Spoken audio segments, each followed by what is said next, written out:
Alright, so we're back now. This Wednesday I didn't upload the video because I just kind of forgot. I didn't forget, but it's like I just decided to save it. So like I'm sure no one really cared anyway. Um, but we're back on this map, and I was not gonna let this one slide.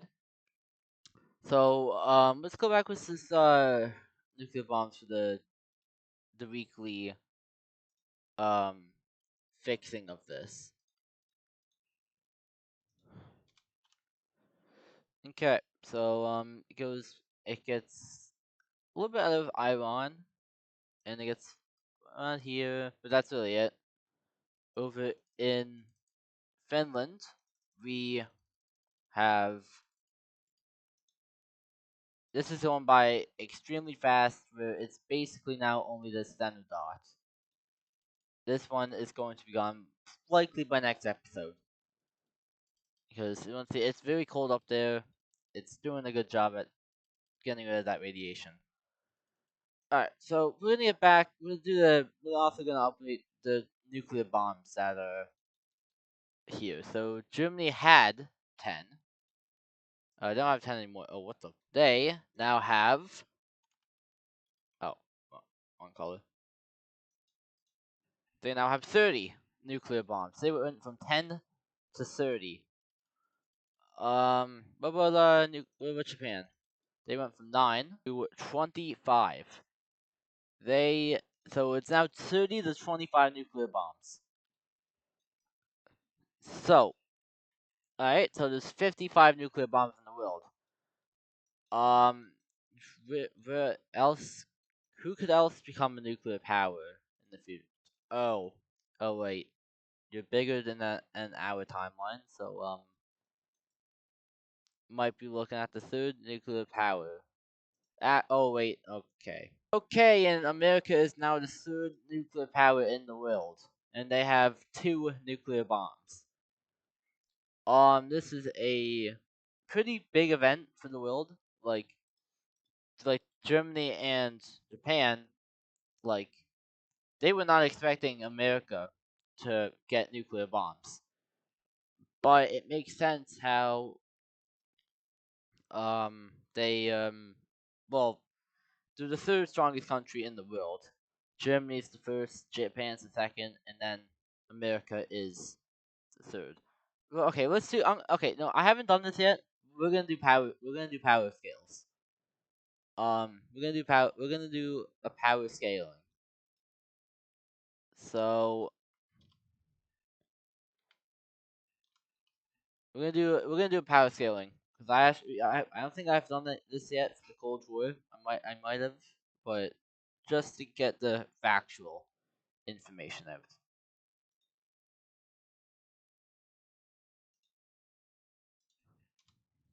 So we're gonna do this in the Atlantic. So number one is Germany. It only makes sense. They're basically uh, Germany is basically the guider. Well, I guess the protector of Europe. So now, um, we have number two, Japan. This is pretty easy to think of. Japan is very very strong, and um, they have the like very very massive.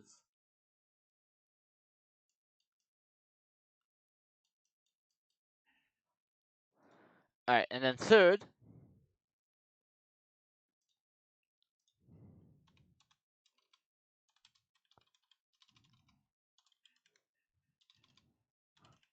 we have the USA.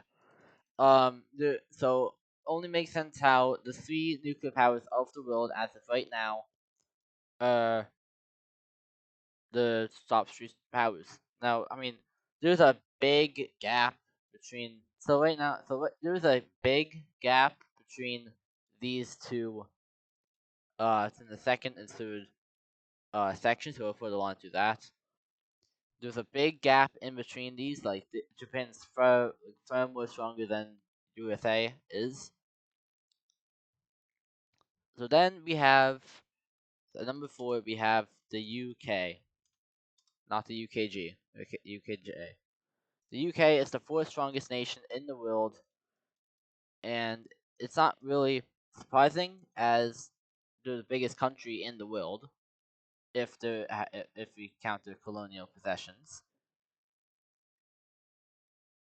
So, and then number 5, it can go a lot of ways. Um, Most likely we are going to see France be the number 5 spot, but I mean that can be interchangeable with a few different countries. So we'll put France number 5, but honestly you can kind of change number 5 with Argentina, maybe even the Raj, but then that's kind of Britain, or even Saudi Arabia, or I guess just Arabia. I don't know why I keep calling them Saudi Arabia, but that's that. Those are the five. These are the top 5 strongest powers. Now, this is when you look at this, like all these are Western nations besides Japan. Japan should be cooked in this scenario, but they are still very strong, and they will hold their ground in a war with the Western nations. Anyway, let's get to the events of the episode. Over in over in Asia, we have the Dutch colony of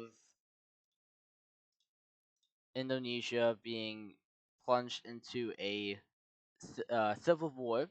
Now, this one wasn't actually funded by Japan, but they are going to fund. They want to fund the rebels, so I'm gonna go fill in the rebels now. So these are the rebels. These rebels encompass a lot of the nation, and it's going to cause concern for the Dutch government over in Europe. The colonial forces are going to try their best and defend this, while the Dutch and Europe kind of somehow go through here, down here, and they're not doing that. It's too far, and these rebels have hands. So let's get to the fighting.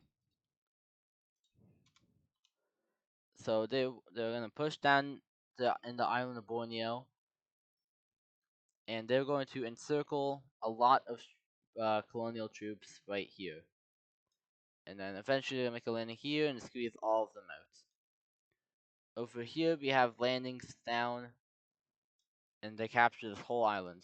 Over here we have just more landings being made, and they capture this like ball up here. Now Japan, being the aggressor, well, I guess not really. They're kind of aggressing into other places, but they have a couple things that they want to do. One, they're going to try and fund rebellions in the Philippines, but it's not going to work as of right now. Maybe another episode. But we also have them talking to these rebels saying, yo, since we have the same enemy, you should, let us fund you with weapons. And they say no. These guys want independence, but they hate Japan. They do not like them.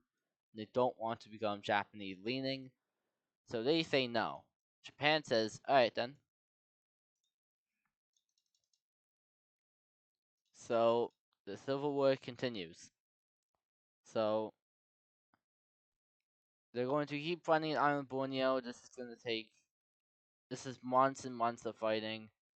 In the years like around 1952, probably around there. This island is now captured, and this island is getting landed on. Over here, we have all of here getting taken. There's a little bit of land going up here. This island of Borneo will completely collapse, and over here, it's just going. It's not going good for the colonial government. So, what will the colonial government do? Well, they're going to try and get at this, but the rebels say, no, we're taking the whole country. So, this island is taken. This is a big development because the island of Java, I believe this is the island of Java, I could be wrong, but I think this is the island of Java. I don't know, maybe this is Java, I don't know. I think this is Java though.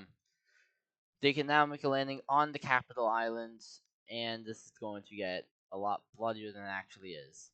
Well, was. Over here, we have this island just surrendering over to the rebels. We now have this island. We have that island being taken by force. Um, we have a landing from here to here, and this is eventually captured, leading to a landing here, but it's inevitably stopped. And this island is done. Java is the only island left. So, so the colonial forces decide, okay, abandon everything up north, defend the capital center, which is around probably like it right there. So the rebels just go up here and take it. They then go up and just start taking land, and eventually this makes a breakthrough with more forces, and yeah, it's basically over. So they surrender, and we now have another. We now have another independent nation on their hands. So what's gonna happen now? So Japan is planning something, but first they're gonna go over to Thailand and do something over here first. So Japan is going to declare war on Thailand. Now this war is completely like this is completely like unjustified. It's a war that should have been avoided. This is a war that should not be happening. And the Western nations are going to fund Thailand like as much as they can, but since it's across the globe, it's very hard for them to do that. Now, how was this? How will this be fought? They will just make a landing because it's with water. They're gonna land on the little tail of Thailand, and the capital Bangkok is completely gone, and the Japanese forces will just instantly blitz all the way down here, and then all the way here, and eventually, when all this falls, you're just in the surrender. So let's see what they do in this peace treaty. So in the peace treaty, we have a puppet government being installed, much like in Manchuria, in Thailand, and this is not good, because now I mean this Malaysia is already Japanese leaning, as it's like basically allies with Japan at this point. So, what else is Japan gonna do? Well, they're gonna try and rig some elections in Tibet, but India, well, I guess the Raj finds out and they rig them back. So that doesn't work. Like the Raj has much more influence over Tibet, so they they basically it's a rigger versus a rigger, and this rigger wins. So now, Japan is still covered in red, and that's because look who they're invading. So this is another completely unjustified war, and they're only doing it because they say they can. They don't care. They will use They will use Thailand as a landing ground for an invasion in on the Java island, which I mean, you just take a boat. They're there.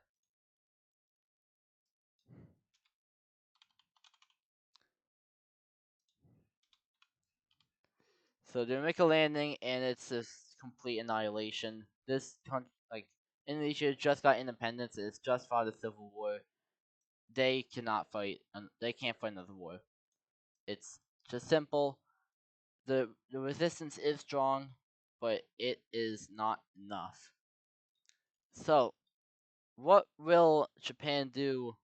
Because the island of Borneo, in particular, is very resistant, and Japan can't really go anywhere. Well, they want to take over all these islands and invade a neutral country.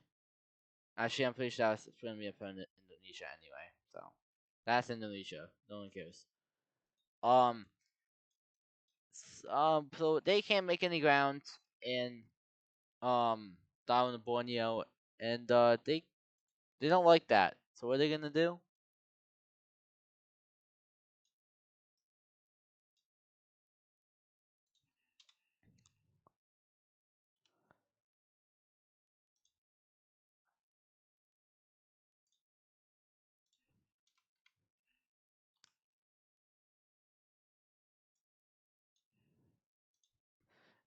Boom. They nuke the island of Borneo, and this is going to completely shatter the hopes and dreams of this country, and they're going to surrender almost immediately as the nuke goes off. So they nuke a nation, and their count goes from 25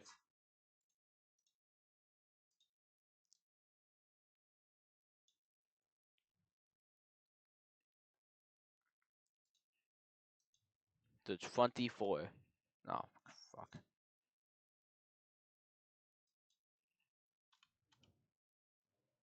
And from 25 to 24.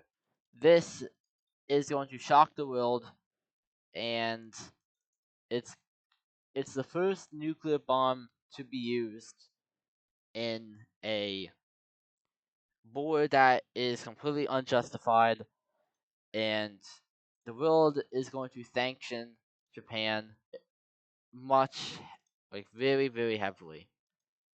I mean, they went like the whole world is at this point is sanctioning them. That's how bad like the global response is. Does Japan care? Absolutely not. Oh, I need to. So what happens in the peace treaty? Well, we get another green dot on the map that I'm going to make the radiation zones up in a minute. Um, so in the peace treaty, it's once again another vassal state. Now, this is this is actually driving Europe. Like this is insane. Like Europe doesn't see like why this is why did that happen? How like why? And Japan says, I don't care, and you should go live at your own continent. So this is bad. This is definitely bad for a lot of like what does that have to do like how like, this is going to spread fear in Australia, India, Tibet, uh uh this place, what is it called again? I forget, but this French colony, the Philippines, um even in Central Asia um we have Afghanistan, the Central Asian Republic, and Iran getting nervous about Japan at this point. The world is very opposed to Japan right now, and if they keep going with this expansionist policy, they might get a coalition formed against them, or otherwise known as World War III. So, how about Japan just stops for a while, unless they want a nuclear war? And let's make these zones. That one's fine. So, what are we saying?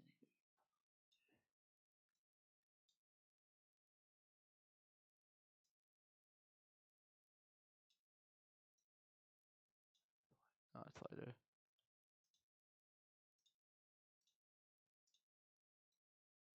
So I'm thinking it goes up here.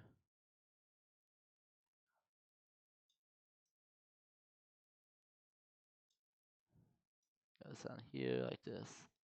It's a big one. But honestly, since this area this time is going this way, go that way. Alright, so this is the most devastating nuclear bomb that has ever been dropped as of right now. So the world now realizes that Japan may have less nuclear bombs, but they're more powerful. What did they do to them? The world doesn't know. Japan won't say anything. The world just has to sit there and think, what did Japan do to these nuclear bombs? And they don't really have an answer, because this is way, way bigger than what Germany and Russia did. Like that was like minor. This is like huge. So this is bad. So Japan is definitely a, could be a stronger nuclear power than Germany, but not militarily. Germany has the way better military. So going over to Eastern Europe, we have elections in these four nations coming up, and yeah, we're gonna get into the Cold War aspect again. We have so in this country, it's either so in this country, I'm just gonna call it in blue. So in this country, we have a monarchist and then a militarist. A militarist wants to make Belarus a empire and expand into Ukraine, this country, and this country. And he's pretty popular. This gives Germany, and if they win, then they might go to Japan and then become a pretty strong country and on Germany's doorstep. So we're gonna have more rigging of elections. So how will this go? So the monarchist, I'm pretty sure I said monarchist. If I didn't, then the opposing one is a monarchist. Has the election day comes and the election is in um this election in 1956, um, the monarchist has 48% of the vote, where the militarist gets 52% of the vote. 48-52. So this country goes into a militarist government, not like what we saw in Russia and Bulgaria when World War II happened, but this but it's like a lesser scale of that. They don't want to cause a world war. They just want a bigger Belarus. This country is like, but we're not really too worried because this is a landlocked nation, and we have a coast and we're stronger, and we got pretty good ties with the Baltic states, Finland, Sweden, Germany. So they're not really scared. This country though, um,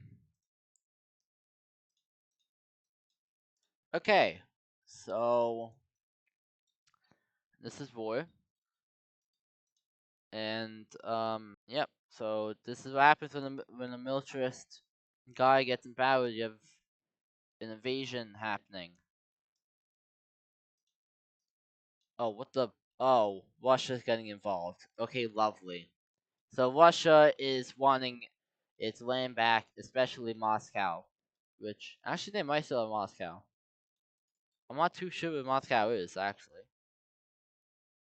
They might still have Moscow. No, they definitely don't. No, it's definitely in here.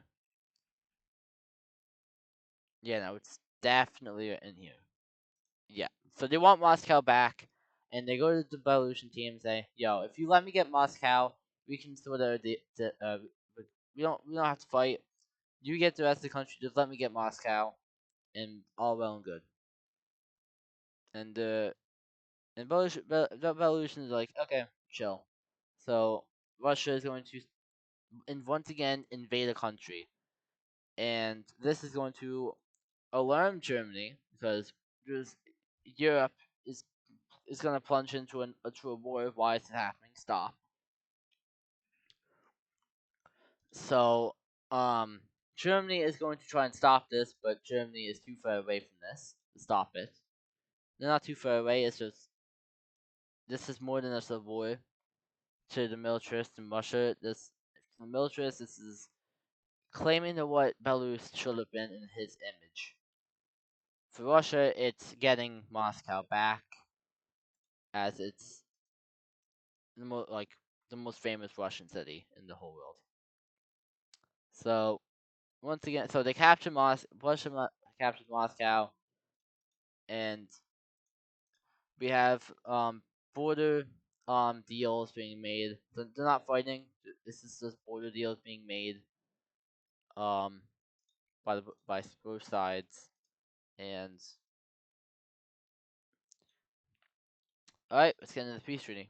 All right, so in the peace treaty we have once again we have expansion in Europe, and Belarus gets a lot of land to the east, and they now have claims over this. So they now start a claim. They start this. They okay. Well, I can't speak.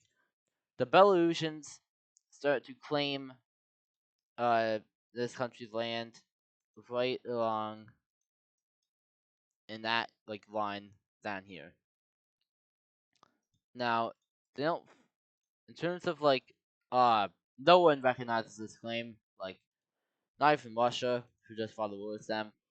It's like, yeah, you're just kind of clowning on yourself, bro. So so about these countries, this relations, Japan and Belarus. Yeah, it happens.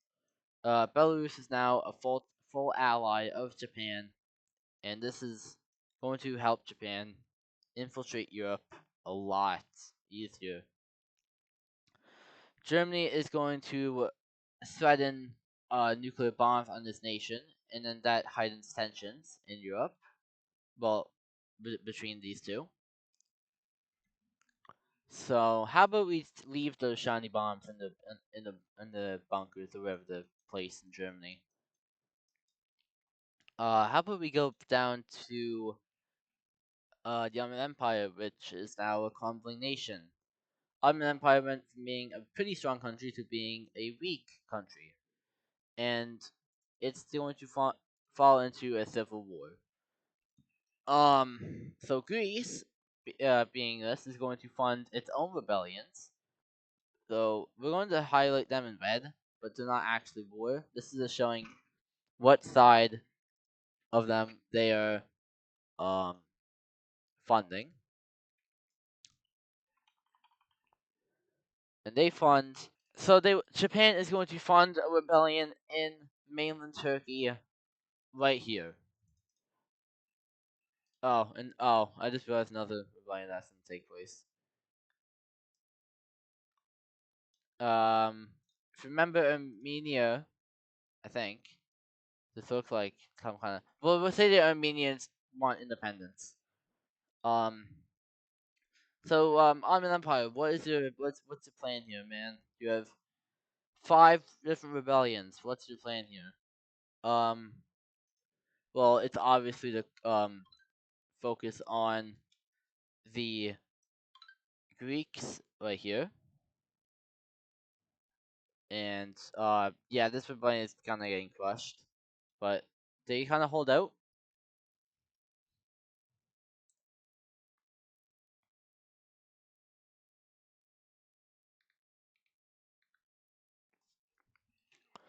Um, in terms of these guys, yeah, no, they can't do anything.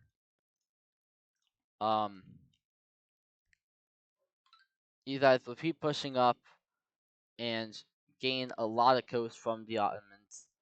And this is when the Ottomans kind of go into like a failed state um place. And so yeah, the Ottomans officially collapse, and yeah. So this is bad. Japan get effectively gets all of this, but it's gonna be in like it's gonna be a whole new country, and but it's also gonna be like it's very very Japanese leaning, just like Thailand. Well, actually, no, not just like Thailand, just like this country right here, the Pacific States of China, the PC, no PSOC. Maybe that's what we can call them, Pacific States of China. Anyway, peace treaty. Okay, so in this peace treaty, we have Japanese leaning Turkish nation um basically threatened all of these countries so it gets more land. This country was like, okay, well, chill. We just want this coast, man. Like, just let us have this coast. They're like, okay, sure, we don't care. Um, just let us have independence. That's all we want. Same with us. Um, with the Greeks, they wanted more land, but they were threatening war. They're like, I don't feel like fighting a war right now, man. So that's that. So this is also going to be a very this is gonna be bad because now Germany has two Japan leading countries on its doorstep. So the final act of this episode is the petitioning of this country up here. Um, this country this country here has like it's a failed state. That Germany kind of knew that this was gonna happen, so it's kind of like they didn't really care. But we have all the surrounding nations, um, basically crumpled this country up. All right, so in this petition, all of the countries agree that Russia should get most of the land because it was Russian land, but Finland takes more of Russian land, and it takes this coast up here. Don't know how valuable it is, but hey. This St. Petersburg country does take some land right here, and this country doesn't take too much land. Just like they don't really want it. They didn't really want to invade that country. So that's me for this episode. Episode 7. Um, so that's that. Um, hoping a new GTFO video soon. Don't know when, but that's it for me. This episode. Um, look.